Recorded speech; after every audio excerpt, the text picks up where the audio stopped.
Hello, hello, hello. Welcome to the Calling Stowed Network and welcome to Raptor Talk. I'm looking forward to getting going here, and you should be too. As we are live, we're getting ready to go. And look at this new setup, new studio. If you're here from the YouTube short, you would have heard me blabbling about that and talking about nothing for about 40 seconds straight. And if you're here from the tweet, thank you. Thank you for following me there. And if you don't follow me there, that's going to be Curtis_Callings on Twitter. And then here on YouTube, it's right here on CTN. And so we're going to get right into it. If you do want to see me on Instagram, that's going to be Curtis's Broadcasting. So without further ado, we got an exciting show. Yes, we got a ticker on the bottom. We got some updated graphics. We got some updated stuff here. And this is Raptors reactions for 12/12/25. Talking all things Raptors today because, it's fresh on the mind. And Monday we'll come back. We'll talk about the Carolina Panthers. And then, of course, on Wednesdays, we'll be talking about the Toronto Maple Leafs. And so without further ado, we're going to get into the action here. I'm excited. Hopefully you're excited. As you should be. I'm excited. Finally back. And I'm just going to take 1 minute here to make sure that everything's working. And it's working. So we're good. So the stream is healthy. We got a good time ahead of us here. So without further ado, we'll jump right into it with the Raptors here, and that's what Fridays are going to be all about. So Raptors, it's such a weird position to be in right now. I want to hype them up. I want to not hype them up. I want to be disappointed. So without further ado, we'll just get into it. The season so far for these Toronto Raptors, good season. I mean, hey, compared to last year, anything is better than this year. So something else I want to say is, just welcome back to takes that are going to age very poorly in a couple months. Cannot wait. So we're going to have to come back and return to that. I'm going to have to go back to some of my Panthers posts from this September and see how those have aged. So either way, let's just talk about the season so far. I'll talk about what I like, what I don't like, and maybe some things that can be improved on going forward. So the first thing I want to say, I love Notorious BI3. Brandon Ingram, a all-star. He's not a superstar. An all-star, a closer, everything that we've wanted as a fan base. It is just such a revelation to have a guy like him. It's like DeMar DeRozan. But of course, because we play in 2025, he has more facets to his game than DeRozan did back in the day, and he's a different type of scorer. And well, no, he loves the mid-range just like DeRozan. So same type of scorer there, but similar enough. But he does enough differently where it's like, this is a guy I trust. I trust this guy moving forward. 30 pieces when we are at our worst. 30 pieces when we're at our best. So he's a guy that's been, all season has been so nice for us. I really just pray he doesn't miss games. He's, of course, leading the team in games played, along with, a ton of other guys. A.K.A. all the guys that haven't missed the game yet. I think 26 games into the season, if I'm not mistaken. Fact has been checked. 26 games into the year. My second point that I want to touch on, R.J. Barrett, a bright spot this season. And hey, I've been a guy. I wasn't the biggest R.J. Barrett fan on New York just because he's Canadian, like the rest of us, Raptor fans. I saw the flaws in his game. He was we talked about Brandon Ingram. He's kind of become a better version of what DeMar was for us. This guy in R.J. Barrett, he's basically everything that DeMar was, but just slightly worse. Slightly worse mid-range shooter, same level 3-point scorer, but yet he's still a 20-point per game guy, and he's still a guy that right now the Raptors are really missing, and you can feel it every single game. And so he's a guy that I've been critical of, and I want to take all that back because he's a guy that I've actually found this season that I was enjoying when he was playing, just because of the on-off numbers with him and Scotty Barnes, and off the court, Scotty Barnes averaged 31 points a game, We won't even think about that because we were winning when it was happening. And maybe the scoring and the better stats was a little overrated. But either way, Scotty Barnes, all-star, all-NBA. I'm going to go out and say it. He is the best player on this team. He really is. I don't care how good, how many points Brandon Ingram can score. Scotty Barnes is the best player on this team. He deserves the awards. He deserves the recognition for this season. Scotty Barnes, so good. And if Victor Wembanyama doesn't play enough games, Scotty Barnes is the defensive player of the year. Argue with your mama. I don't care. You could go, find me someone else that plays defense like him, and I'll say, okay, that's Victor Wembanyama. That's fair. I mean, no one else, Victor Wembanyama can literally do everything out there, but no one else can do what Scotty Barnes does. He is the modern-day Draymond Green, but he can actually score, so we'll take that. Maybe not the IQ guy, but, he could defend. Again, I could keep going for Scotty Barnes, but we all know this. This is Scotty Barnes. Other players that I want to, shine a light on. Mamu. I'm not saying his full name. I once upon a time knew how to say it, but Mamu, he's been so good, and I think he should start, but he is soft as butter that has been left out in a summer day on the interior defensive end, so we're not going to trust him there, and that's something that we'll get into later here, but I've loved Mamu, and I've loved my Jamal Shed minutes. It's unfortunate that he's really struggled scoring the ball lately, and that's been an issue. It has been. Our backup point guard not being able to score, but IQ, he missed the game with illness. I think that was the game we played against New York. It was either that or was the game before, and Shed put up a nice scoring night. It was efficient enough. He can do it, and I think he can be, maybe not this season, but one day, a starting point guard in this league. I think he could be today, but that's just me. I think he might get exposed for his shortcomings, but he's a great defensive point guard, and he is a great distributor. He can pass that rock. He can swing that thing. He's so much fun to watch, and he's such a culture guy. He has a good relationship with almost everyone on the team, even with guys that aren't on the team anymore, like Chris Boucher. He was seen joking about his ugly jump shot, the slingshot catapults with some other Raptors. So he's a guy that's been my bright spot of the season personally, other than our three star scorers, and Colin Murray-Boyles, CMB. Very easy to remember that name, and very easy to notice what he's been doing for the Raptors. Just, classic Raptor.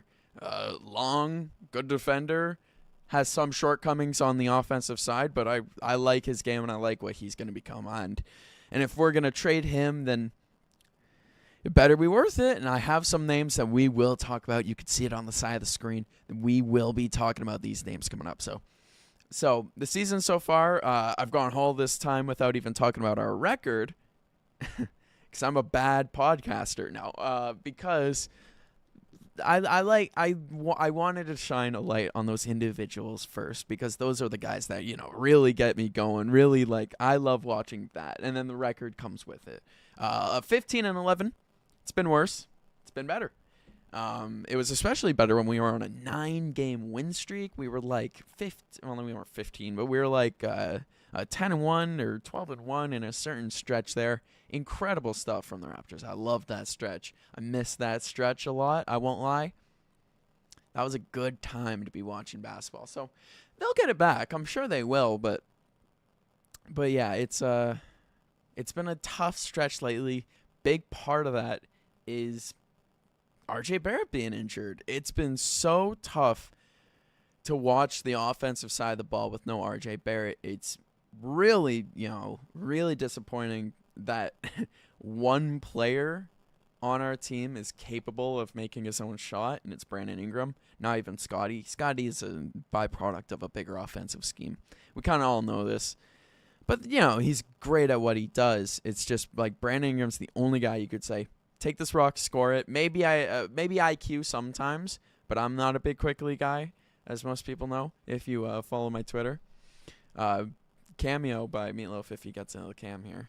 I'm not the biggest IQ guy, as many people know. I think he's number 1 or 2 on trade bait lists, depending on how big of a contract we're trying to bring in here. So either way, again, we'll talk about that later.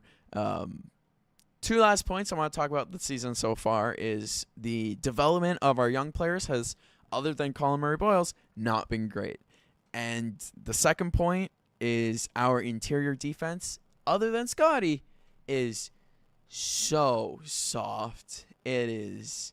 I'm not a Pirtle guy. I mean, he does his job well enough, but he is the most serviceable big man in the league, in my opinion. So I'm done with the Pirtle experiment. I'm happy he was back, very happy to see one of those guys that we drafted and developed come back and make an impact on the team. It's cool. It's cool. But when we actually want to win games, he's the number one guy I'm noticing, like on a day in, day out basis where I'm like, that has to be better. That has to be. So that's my number one down note. Is very easily Acapurtle's interior defense so far. If we're going to be an actual competitive basketball team, we need an actual competitive rim defender. So we'll get into that later. I mean, I have some very expensive names, but I have a very expensive a proposition potentially to go your way. So we'll get into this now. I'm talking about all these trades and talking about Acapurtle and my issues with that, but I guess I didn't really touch on, I mentioned briefly young players not developing, and we'll talk about expectations with that. So season so far, it's been fun, and I'm liking the direction we're going, but the young players, not liking the direction I'm seeing out of them. Grady Dick, not been great. Same with Jacoby Walter. That's been a little disappointing, so my expectation levels for them, please play better, or you're going to get traded. Big dog, you're supposed to be your number one. And you playing like a bum. Bet you better start doing your job. Shout out Cam Newton. I've watched that clip maybe 500 times. But that's, it's the big thing. It's like those two guys, especially Grady Dick, coming off a season where he averaged 14 points per game. Of course, the games that he was doing that in meant a whole lot less than these games. And he's coming off the bench fully again. He was getting some start spots last year. But still, 14 points a night to what he's doing right now. I didn't write it down. Again, bad podcasting. Didn't write it down. I think it was 8 points a night, which again, off the bench, not bad. And same with Jacoby Walter. He's making, 8 points a night. Not bad. But these are like our number 1 and 2 guys off the bench. When you think about it, it's them and Mamu when we have our full starting lineup out there. And then, of course, Shed comes with them. It's that second unit that we have been relying on with Colin Murray-Boyles as the 5th guy out there with them. It's when we were winning games what was working so well. So my expectation is when this team gets fully healthy again, we get our starting 5 of IQ, RJ, BI, Scotty, and Acapurtle with the bench mob, of course, of Shed, CMB, and then the rest of the guys I named, Jacoby Walter, Grady Dick, and Mamu. I expect this to be a really, really competitive team moving forward. I don't see a lot of teams beating us really easily. And it's like we were beating the Cavs. We were beating the Knicks. I mean, we beat Portland while we were on our bad stretch. So, hey, anything is possible. Shout out Kevin Garnett. Anything is possible with this team. So my expectations going forward, playoff team, if we're really shooting for the stars, I want to be a top 4 seed. And I think this team can do it. The East is anyone's. It's the Wild West. It's the Wild East this year. It didn't work like I hoped it would have in my head. It really is anyone's, though. The only pencil-ins in that East are no one. The Cavs are dysfunctional. The Knicks have been... the Knicks. Yeah, the Knicks are going to be top 3 for sure.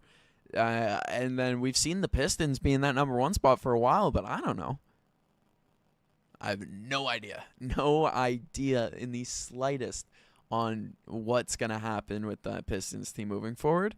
It looks great, though. It makes me... I want them to be good. Let me clarify that. I'm not trying to root on their downfall, but when it comes to the Raptors being part of that, I want them to be there, and then we got to battle with the Heat, the 76ers, the Celtics, and some other, like the Hawks have been weirdly good as well. Not weirdly good. Jalen Johnson is incredible, but that's what you need to expect here, and that's my lofty aspirations, my expectation level. We're going to play a playoff team. If we miss the playoffs, it's a failure of a season. Plain and simple. It's a failure of the season if we miss the playoffs. So let's make the playoffs. And then from there, I want to be a top 4 seed. If not, I want to be a top 6 seed bare minimum. Let's not be a play-in team. Let's not. We're not usually a play-in team. Let's not do it again. It's only been really like 1 or 2 times.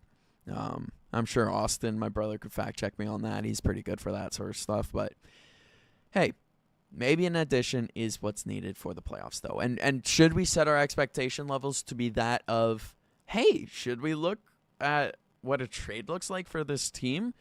I've written down a couple different names that we could potentially bring in here, and that could change expectation levels. So right now, with the unit and the team that we currently have, and let me just look, see if I'm forgetting anyone, because I've been listing off the lineup. Oh yeah, Jonathan Mogbo, Ochai Ajabi, Jamison Battle, like all guys. AJ Lawson, he's gotten minutes for us. He's not a guy I'd prefer to get minutes for us, but he's played good minutes for us. These are all guys. And then of course, Garrett Temple, our assistant coach that we're paying to play.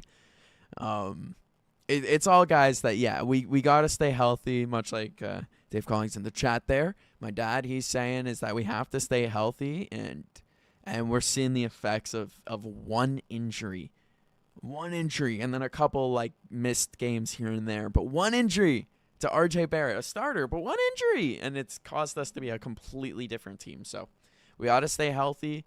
And it's something that my dad was saying before the season started, is that this team looks good. And when they were playing good, he was like, yeah, but one injury, and this team is completely different. And a big reason for that is guys can't step up, and our interior defense sucks. So I guess we'll first talk about, is a trade needed? Because in my mind, that is an interesting discussion. And before I get into that discussion, we're going to take a little water break. And from there, I'm going to say, hey, if you're watching this at home, drink some water. Stay hydrated.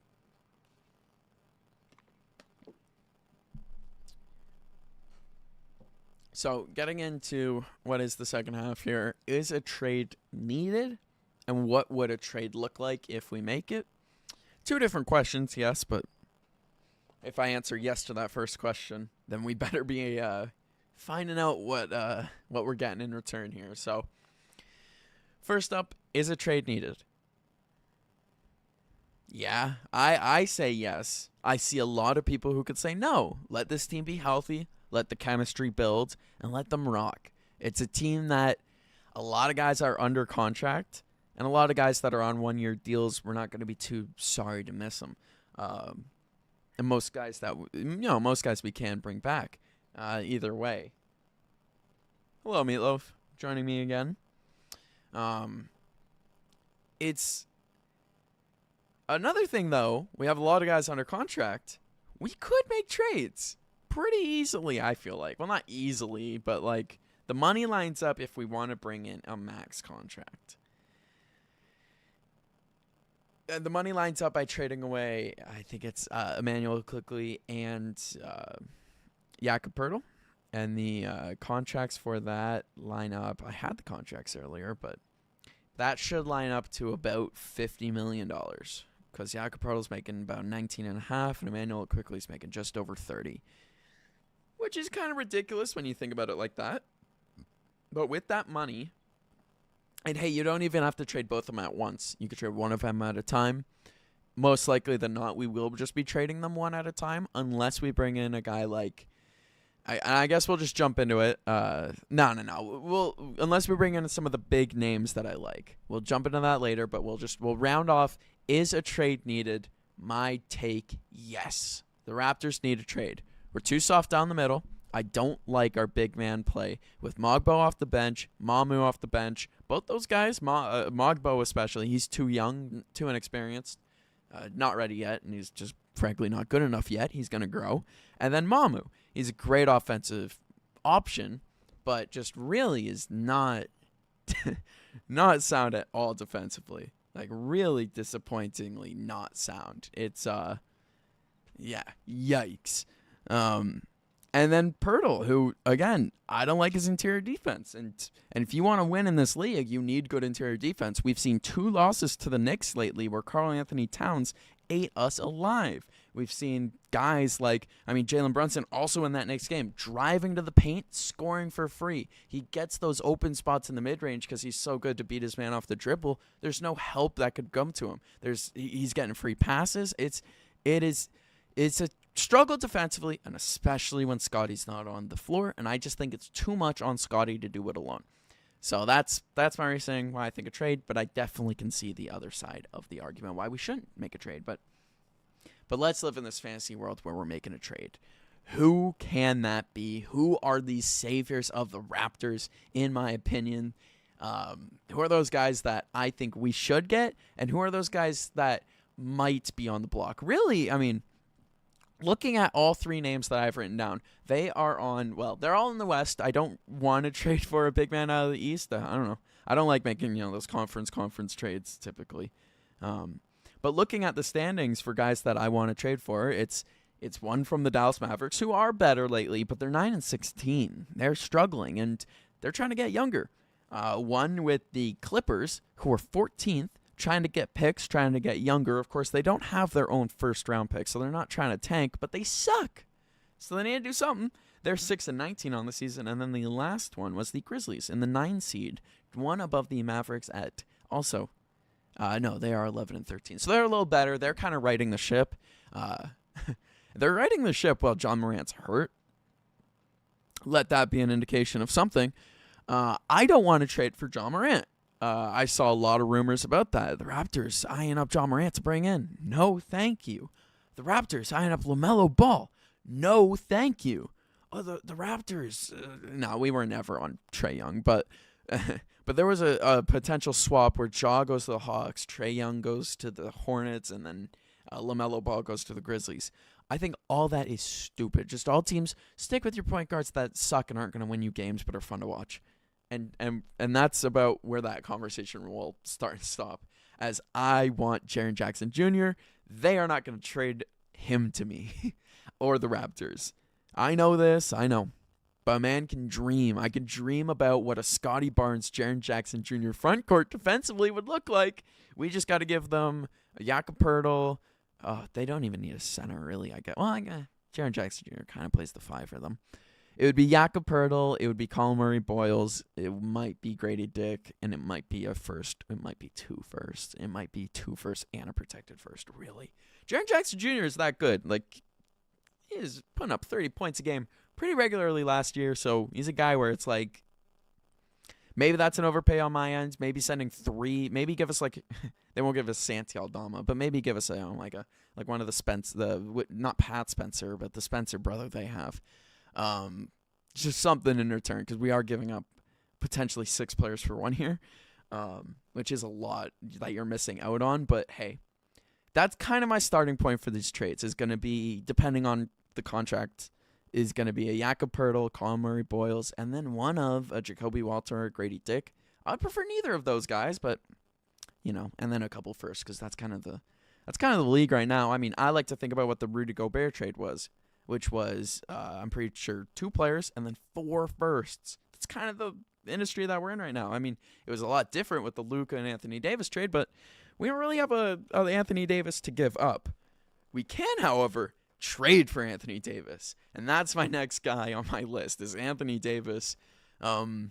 Yes, there's the injury concerns, and that's pretty much the only concern because they are very real and very prevalent, but I think that if we can get him healthy for the playoffs, much like the Raptors did with Kawhi Leonard, much like the Lakers did back in 2020, which I'm now realizing is going to be 6 years ago. So that's a little worrying, but hey, I think this team is good enough where we could trade Jakob Poeltl. We could trade... Oh, it might not be good enough. We might need more trades, but I don't know. If we can right the ship with 40 games, that's all the games left. Maybe if we could get 35 more games out of Anthony Davis if we traded for him. Right the ship enough to be a 6 seed. I don't want Anthony Davis in the play-in game. But we got Anthony Davis, Scotty Barnes as the front court, with maybe a Grady Dick as starter. No, it would be Brandon Ingram, RJ, and then Shed starting. And maybe you're trading IQ and Poeltl, and potentially Colin Murray, Boyles, or Grady Dick. I would rather be Jacoby Walter of the three of our young guys that people might ask for, but hey, you never know. Either way, Anthony Davis, my number 2. Of course, JJJ is my number 1, obviously. He's the best. But, hey, if Anthony Davis, we could get him healthy for a playoff run, we have a shot at a chip, legitimately, in my opinion, with that core and with him as the defensive anchor. We're not asking him to do too much. But again, this is a guy that gets injured walking around, so maybe we put an X on that. And then my last name, maybe the most realistic one, Ivica Zubac from the Clippers. They suck. They want to get younger. They want to get picks. We just slide them Jakob Poeltl. It's a swap. He's worse. Jakob Poeltl's worse. And then we give them maybe 1 first. We give them maybe a Jacoby Walter. And then we say, hey, those are your 3 assets. We get Zubac. Zubac will be perfect. He does not space the floor. Big problem. The only problem really is no floor spacing, but he's a great interior finisher. He could be that pick and roll guy. He could be the pick man on the pick and roll. What? He could be the roller on the pick and roll. Oh my goodness. But then it's the interior game. It's the rebounding. It's the interior defense. It's the shot. Well, not shot. He's a fine shot blocker, but Zubac would be the guy where Jakob Poeltl is not. So those are my trade candidates for this team. We'll see. But again, is a trade needed? I say yes. And so I guess we'll round off the show here. Of course, live at 7 every Friday, every Monday, and then every Wednesday we're going to be live at 5:30. Of course, Fridays we're talking about Raptors. Monday we're talking about the Carolina Panthers. And then, of course, Wednesdays is the Toronto Maple Leafs. So you're not going to want to miss these live streams as they come out, as well as some videos coming out soon on the Calling Stowed Network. It's going to be some videos talking about in-game broadcasts. It's going to be games, being a reactionary fan. We've got some Blue Jays content coming out as well as the free agency is going, so you're not going to want to miss any action. CTN, drop a little like and subscribe and plug over. We'll continue talking about the Raptors as we will talk about Jacoby Walter and Grady Dick and my concerns with them this season. And, of course, young players, they're going to have ups and downs, and it's been 26 games so far in the season, so I'm not expecting them to be perfect yet. But when a guy like RJ Barrett goes down, we need one of these 2 players to step up in a spot, and neither of them have. And that is the problem here. I am a Grady Dick fan through and through. You can ask anyone here. I got people in the chat that will vouch for me here. I am a big Dick fan. No, I'm a big fan of Grady Dick. We all love Grady Dick around here. We all love Dick on the Calling Stowed Network. I'm going to stop with that. But again, we all love Grady Dick around here. He's a very fun player to watch. He's a good personality, and when he is good, he's great. 14 points a game last year on semi-efficient shooting. Not super efficient, but semi-efficient shooting. Very fun to watch. But when Grady Dick isn't good, it sucks. I mean, sucks. Like, really disappointingly. He's a great slasher who can't finish at the rim. He doesn't go to the free throw line. He's averaging 1.5 free throw attempts this year. He's making 1.2 a game. I don't get it. I don't get where that disconnect is and why he's not going to the line. Last year it was, I think, 3 a game. So somehow he's dropping off there. His shooting has been woefully bad, 31% from 3 and 40% from the field. Not good. Not good enough, especially in 2025. About to be 2026. Where you need your guys, especially coming off the bench, to be efficient. Now, of course, third-year player. He's under 23. He's going to grow. So these issues are expected. But it's the step back from last year that has me disappointed, as well as not a step back, but Jacoby Walter. He's scoring more points this year. Of course, the 19th pick from last year's draft. Rookie last year put up 5 points per game. Now is averaging 8. But his shooting is 40% from the field. It is disappointing, and we could go into it deeper, and we will. When you look at their on-off rating, and for bench players, you typically find that maybe the team is a little worse with them off the floor, or with them on the floor, but not this staggering is that on the court the rating is -8 for our offensive rating. So I think it was 118 when he's on the court, and it was 10. I can't remember the exact number now. But I just know it's -8 when he's on the court, and it's +6 when he's off. It is the difference. I could have written that wrong, though. I do know, though, for Grady Dick, who has had more disappointing numbers and is visually way less fun to watch. Well, both guys chucking up shots is not fun to watch, but Grady Dick cutting to the rack, getting a layup, and not scoring, more frustrating. Our offensive rating with him on the court is plus 9.5 versus off. The differential is surprising. It's very surprising for a guy that on the surface has not been playing well. A little bit of underlying stats will do that for you. Both guys' true shooting percentages are not awful. I mean, they're not great, but they're not awful. And I guess that's kind of what's been getting them by, guys that don't shoot a lot. There's just inexcusable things in their game that young players, I know they will go through it, but guys like Jacoby Walter having 5 games this year where he hasn't made a field goal, that sucks. That's hard to watch, and we will have to keep our eye on that as the season goes on, and whether or not he becomes trade bait because of that, whether he's a guy that, can grow more, and I don't know. I don't know what a guy like Jacoby Walter's future is going to be. And especially at this point right now, 26 games into the season, he worries me just a bit. But we'll have to see as the season goes on. Those are the 2 young guys that I expected more from this year, but maybe I shouldn't have. Maybe I should have foreseen a little bit of growing pains. And again, with the expectations, are we a good team? Are we going to be a good team? I say yes. Why not? Why not be a good team moving forward? I think Brandon Ingram is a good enough player to win us games on his own. We haven't seen that lately. The only game really you could say that for is the Portland Trailblazer game, but we've had a tough schedule. The NBA Cup going on as well. Tough loss to the Knicks there, but we had a great run in that tournament. However much you care about that tournament, I try to care a little bit. I want it to mean something. We had a great run in it, but just so many games. Looking at the schedule, we played on the 23rd, 24th, I think the 26th, 27th. Another game maybe in between that. Maybe I didn't get those dates exactly right. It's an injured team. It's a tired team. I mean, this is what everyone is saying. So, being a dead horse here, but that's kind of what this Raptors team feels like. Don't worry, though, because we don't play again until Monday. They get 6 days off, and maybe those 6 days is what the Raptors need. We'll have to wait and see. Monday, we face off, and let me find out who it is against here. We face the Heat, and that's going to be a big game. They're 14-11 right now, but they're going to play some games before then. So you're going to have to stay tuned till next Friday when we come back for Raptors Talk yet again. Thank you, though, for tuning into the Calling Stone Network. It's been a long time since I've done one of these, and I'm pumped to do them again. I'm pumped to, start, bringing these regularly. So Mondays, Wednesdays, Fridays, look out for the Calling Stone Network. We're going to be live. We're going to have a good time. And hopefully,